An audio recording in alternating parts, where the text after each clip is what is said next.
जय हिंद दोस्तों, कैसे हो आप सब। आशा करता हूँ अच्छे होंगे और अपने गोल की तैयारी करेंगे। दोस्तों, आज की वीडियो में हम हास रस एवं करुण रस को बहुत ही आसान शब्दों में समझने वाले हैं। अब मेन मुद्दा आता है दोस्तों कि समझेंगे क्यों, क्या इससे फायदा है, क्या इससे मेरा लाभ है। यही है मेन मुद्दा। मतलब क्या है दोस्तों, यही मतलब। इसी मतलब में दोस्त यार को नहीं पूछता, दिल दिलदार को नहीं पूछता। दोस्तों, आज का जो वीडियो है, यदि आप बोर्ड एग्जाम की तैयारी कर रहे हैं तो बहुत ही इंपॉर्टेंट होने वाला है। दोस्तों, आप देख सकते हैं कि मैंने इतने सारे पेपर लिए, क्यों लिए हैं ये भी देख लीजिए। दोस्तों, हास्य रस एवं करुण रस क्यों इंपॉर्टेंट है, देखिए। सबसे पहले यहाँ पर देखिए, हास्य रस अथवा करुण रस की परिभाषा लिखिए एवं उसका उदाहरण भी दीजिए। ये देखिए, ये आपका 2 नंबर का इसमें है, ये भी छोड़िए। अब यहाँ पर देखिए, हास्य रस एवं करुण रस की शब्दों रूप परिभाषा लिखिए, मतलब उदाहरण के साथ। ये भी देखिए 2 नंबर और एग्जाम में आया है भाई। यहाँ पर देख लीजिए, हास्य रस अथवा करुण रस की परिभाषा उदाहरण सहित लिखिए, 2 नंबर। ये चलिए हटाइए। बहुत से पेपर्स हैं मेरे जिसमें हास्य रस एवं करुण रस का हर साल पूछा जाता है। दोस्तों, आज की वीडियो हम हास्य रस एवं करुण रस का बेसिक एकदम पूरा मस्त मस्त मजे के साथ समझने वाले हैं। चलिए दोस्तों, वीडियो को स्टार्ट करते हैं। जो हमारा फर्स्ट है हास्य रस, उसको समझते हैं। तो सबसे पहले यदि आपको स्क्रीनशॉट लेना तो ले सकते हैं पहले ही, इसके बाद यदि मैं समझा दूंगा उसके बाद भी ले सकते हैं, क्योंकि हास्य रस उतना कठिन नहीं है यार, बहुत ही आसान है। ये आप चुटकियों में एक वीडियो देखने के बाद कर सकते हैं। तो चलिए वीडियो को स्टार्ट करते हैं। फर्स्ट है हमारा दोस्तों, हास्य रस क्या होता है ये सबसे पहले जानेंगे। हास्य माने होता है हंसी, ठीक। हंसी। और रस माने होता है आनंद, ठीक। विभाव, अनुभव और संचारी भाव के संयोग से रस की निष्पत्ति होती है, ठीक है। अब हास्य रस देखिए, इसमें क्या होता है, जब हम किसी को देखते हैं या उसके आकार को, उसकी संरचना को, उसके रंग रूप को, तो उसमें यदि हमको क्या हो गया, हंसी आ गई, तो वही हमारा हास्य रस है, ठीक है। तो चलिए परिभाषा के थ्रू समझते हैं और उदाहरण के थ्रू भी समझेंगे। तो पहले देखिए परिभाषा क्या रहा है। जो हास्य रस है, ठीक, हास्य रस का क्या होता है, स्थायी भाव। हास्य रस का स्थायी भाव हास होता है। क्या होता है, हास होता है। अब दोस्तों, एक शब्द इसमें आ गया, स्थायी भाव। क्या आ गया, स्थायी भाव। आखिर स्थायी भाव होता क्या है। तो स्थायी भाव क्या होता है, जो हमारे मन में, चित्त में, हृदय में, क्या जो हमारे मन में। अब देखिए यहाँ पर उनके शब्द से ही पहचान में, स्थायी भाव। स्थायी माने क्या होता है, जो स्थायी रहता है, और भाव माने जो भाव स्थायी हो, वही हमारा स्थायी भाव है। अब क्या इसमें, जो हमारे हृदय में, मन में, चित्त में, ठीक, छुपे रहते हैं। जो भाव हमारे हृदय में क्या रहते हैं, छुपे रहते हैं, या क्या रहते हैं, स्थायी रहते हैं। और क्या, जब हम अचानक किसी को देखते हैं तो क्या होता है, यह जल जाता है, बत्ती जग जाती है, बत्ती जल जाती है। ऐसा का तो स्थायी भाव आपको समझ में आ गया। मतलब जो हमारे मन में क्या भाव, क्या है, तो स्थायी रहते हैं, और अचानक हम किसी को देखें तो क्या, ओ माय गॉड। यदि आप भी किसी लड़की को देखते होंगे तो क्या, अरे बाप कितनी सुंदर है। या फिर कोई जा रहा है, आप वह क्या बिछड़ा कर गिरिया चटे थे, आपको तो हंसी तो आएगा। तो हंसना तो नहीं चाहिए, लेकिन क्या हंसी तो आएगा। तो क्या है, वही जो आपको हंसी आ रही है, वही हमारा क्या, हास्य रस है। अब देखिए क्या, हास्य रस क्या होता है, इसका स्थायी भाव हास होता है। हास का मतलब होता है हंसना, ठीक, हंसी, ठीक। और देखिए, किसी व्यक्ति को, ठीक, किसी व्यक्ति के विकृति रूप आकार, ठीक, विकृत रूप में हमें उसके ऊपर रंग, ठीक, आकार को, मतलब उसका जो आकार है कैसा है। अब कोई लूला, कोई लंगड़ा, क्या उसमें भी आकार होता है। अब वेशभूषा, उसका वेशभूषा कैसा है, जैसे जोकर बन गया और बन गया, ये सब में क्या होता है, हास्य रस का होता है, ठीक। अब देखिए, को देखकर, क्या, को देखकर जो हृदय में जो विनोद माने भाव है। क्या होता है, विनोद माने भाव है, उत्पन्न होता है, ठीक, उत्पन्न होता है, वहां हास्य रस होता है। समझ में नहीं आया, फिर से समझते हैं।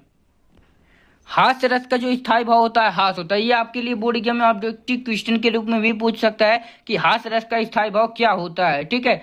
इसमें आपको हास्य पर ट्रिक लगाना है कि स्थायी भाव, जो हास्य रस का स्थायी भाव होता है, हास होता है, ठीक। किसी भी व्यक्ति के विकृत रूप को, आकार को, वेशभूषा को। मतलब यदि कोई व्यक्ति है, अब उसमें, अब कोई पागल है या जोकर है, तो क्या करते हैं वो, जब हमको जोकर, तो वैसे भी हमको क्या, हंसाने के लिए ही बनते हैं, ठीक। तो उसमें क्या होता है, उसकी वेशभूषा को देखकर हम हंस रहे हैं, यानी उसमें क्या, हमारा जो आनंद हो रहा है वह हास्य क्या होता है, हंसने का आनंद हो रहा है, ठीक। वहीं पर हमारा हास्य रस होता है। चलिए उदाहरण के थ्रू समझते हैं, क्योंकि हमारा परिभाषा तो आसान होता है, लेकिन जो उदाहरण होता है ये आपके लिए एग्जाम में बहुत ही कठिन पड़ जाता है, मुश्किल पड़ जाता है। तो चलिए उदाहरण क्या दे रहा है। आप या ऐसे ही बोर्ड एग्जाम में लिख सकते हैं, अपने द्वारा भी बनाकर लिख सकते हैं कि किसी व्यक्ति को देखकर जो हमारे मन में भाव उत्पन्न होता है हंसी का, वो हमारा हास्य रस है। ऐसे ही सब मतलब बनाकर लिख सकते हैं। उदाहरण देख लीजिए, नाना वाहन नाना वेशा, नाना वाहन नाना वेशा, बिहसे शिव समाज निज देखा, बिहसे शिव समाज निज देखा। अब कहेंगे सर हंसी नहीं है, हंसी तो नहीं आता है, लेकिन आप समझते हैं बोर्ड एग्जाम में तो आपको लिखना है। अब देखिए ये जो हमारा ये इसको समझते हैं, इसमें क्या करें, नाना वाहन नाना वेशा, नाना वाहन माने जब ये शिव शंकर जी के बारात का क्या हो रहा है, उसमें दिया है शिव शंकर जी जब बारात जाते हैं उनके बारे में क्या एक पंक्ति लिखी गई है, क्या नाना वाहन नाना वेशा। अब नाना वाहन क्या है इसको देख लीजिए।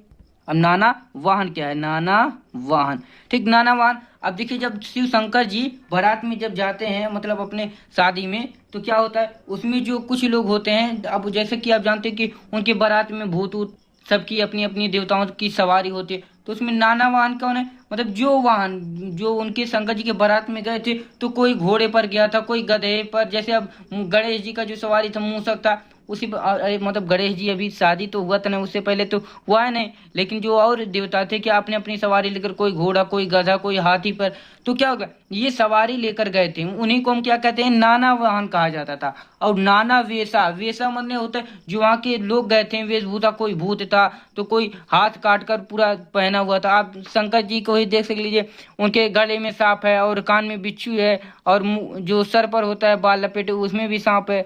यही मतलब वो अन्य क्या धारण किए हुए हैं वस्त्र जो है उसमें क्या करते थे जो वहां के, आप देखिए ये इतना आपको समझ में आ गया होगा। नाना वाहन मतलब जो लोग थे वहां के क्या घोड़े और हाथी होती पर गए थे, और नाना वेशन मतलब जो वहां के भूत पिचास के निकट और अन्य मतलब जोकर के टाइप एकदम पूरा फनी टाइप में गए थे। और देखिए दोस्तों, आप किसी के जब घर बारात पर जाएंगे तो आप क्या करें, सब सज बज के एकदम पूरा बढ़िया से जाते हैं, लेकिन वो लोग क्या करें वैसे ही चल दिए, जैसा पाए वैसे चल दिए, तो हंसी तो उसमें आ रहा था वहां के लोगों को। अब देखिए बेहसे शिव समाज निज देखा, समाज देख वहां के जहाँ बारात गए थे शिव जी। अब देखिए शिव जी जब बारात गए तो वहाँ की जो समाज थी, वहाँ की जो सोसाइटी थी, वह क्या कर रहे थे, इनके पे हंस रही थी, क्या कर रही थी, हंस रही थी। उनको क्या हो रहा था, वहीं पर हमारा हास्य रस उत्पन्न हुआ, जहाँ हंसी उत्पन्न हुई वहां पर हास्य रस आपका आ गया। अब एक प्रूफ में अब देख लिए। अब इसके बाद देख लेते हैं करुण रस क्या है, क्या करुण रस, हास्य रस, आशा करता हूँ आपको हास्य रस से समझ में आ गया। अब देख लीजिए करुण रस क्या होता है, इसको तो एकदम बढ़िया से समझेंगे करुण रस, ठीक। अब करुण रस क्या है, इसकी सबसे पहले परिभाषा देख लीजिए। परिभाषा करुण रस क्या होता है, मान लीजिए हमारे जो दुख के दर्द, करुण रस का स्थायी भाव सुख होता है। अब अपना कोई गुजर जाए और कुछ इसमें, चलिए पहले परिभाषा पढ़ेंगे नहीं तो आपको समझ में नहीं आएगा। परिभाषा क्या करे, करुण रस का स्थायी भाव शोक होता है, क्या होता है, शोक होता है, ठीक। जो इसका स्थायी भाव होता है वह क्या होता है, शोक होता है। यह बोर्ड एग्जाम में पूछ सकता है कि करुण रस का स्थायी भाव क्या होता है, आपको ये सब इन सब के स्थायी भाव आपको याद कर लेने हैं, ठीक। किसी भी, ठीक, किसी अपने प्रिय वस्तु, अपने प्रिय अपना जो, ठीक, प्रिय वस्तु, वैभव आदि या व्यक्ति के पीड़ित या नष्ट होने पर, ठीक, पीड़ित या नष्ट होने पर हृदय में जो विनोद, विनोद माने आपको बताया था क्या भाव है, यहाँ पर मैंने लिख दिया है, ठीक, विनोद माने भाव, जो भाव उत्पन्न होता है वहां करुण रस होता है। अब देखिए इसको समझते हैं। करुण रस का स्थायी भाव शोक होता है, ये आपने जान लिया, शोक वहीं पर होता है, मान लीजिए मृत्यु जहाँ हो गई या दुख की कारण, अब जो कहीं मर गए तो क्या होता है, एक शोक पत्र भेजा जाता है, ठीक, क्या भेजा जाता है, शोक पत्र, उसी को शोक कहते हैं, मतलब क्या जहाँ पर मृत्यु हो जाती है तो उनके मित्र, अब जैसे शादी में कार्ड भेजा जाता है उसी प्रकार क्या होता है मरने में क्या होते हैं, शोक पत्र भेजते हैं। अब देखिए किसी अपने अपने मान लीजिए आपके कोई दादाजी या परदादा कोई भी है, ठीक, अपने प्रिय, तो वह तो प्रिय तो है, या आपका भाई आपकी माता जो भी कोई भी हो, कुत्ता भी हो, आपका प्रिय वस्तु जो आपकी प्रिय हो, आपकी गर्लफ्रेंड भी हो सकती है, ठीक, प्रिय वस्तु वैभव आदि या व्यक्ति के पीड़ित, वो मान लीजिए अब उसको क्या होगा, पीड़ित है, बुखार से है या उसे, तो हाल चाल तो लेना पड़ेगा भैया, क्या करेंगे, दुख आपको भी होना पड़ेगा, ठीक, पीड़ित या नष्ट होने के कारण अब उसकी डेथ भी हो जाती है और कुछ आपके दादा परदादा का डेथ हो जाता है, तो आप क्या, आपको बहुत ही दुख होगा यार। ऐसा तो हो नहीं सकता कि दुख ना हो। तो वहां पर जो दुख अनुभव होता है, जो उसमें विनोद उत्पन्न भाव उत्पन्न होता है, वही हमारा जो दुख है, वही हमारा करुण रस है। क्या है? करुण रस। वहां पर विलाप होता है और सब होते हैं।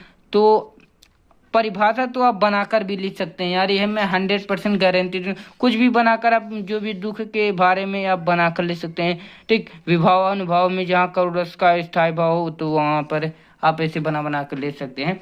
तो चलिए उदाहरण को समझ लेते हैं सबसे पहले कि उदाहरण क्या रहा है। ये आपको समझ में आ रहा है, बस इतना काफी है। अब देखिए यहाँ पर क्या करें, हे खग, इसको आपको बोर्ड एग्जाम में लिखना है ताकि आपका जो बोर्ड एग्जामिनर भी वो भी क्या खुश हो जाएगा पूरा। हे खग, खग इसको बढ़िया से पूरा समझ लेते हैं। हे खग हे मृग, हे खग मृग हे मधुकर श्रेणी, हे खग हे मृग मधुकर श्रेणी, तुम देखी मृग सीता मृग नैनी। अब देखिए दोस्तों, इसका एक एक वाक्य समझेंगे क्या यह कहना चाहते हैं। तो दोस्तों, यह जो हमारे राम जी हैं, पुरुषोत्तम रामचंद्र जी, वो जब वन चले जाते हैं, उनके बारे में कुछ कहा गया है। तो वहां पर जब सीता जी का हरण हो जाता तो वह विलाप करते हुए कहते हैं, अब क्या कहते हैं ये देख लीजिए। हे खग, खग माने होता क्या, चिड़िया। यहाँ पर लिख दीजिए खग माने क्या होता है। यहाँ पर थोड़ा मैं रेड पेन का यूज कर देता हूँ। खग माने होता है क्या, चिड़िया। क्या होता है, चिड़िया। ठीक, हे खग, हे मतलब वह पूछ रहे हैं चिड़िया से, हे चिड़िया।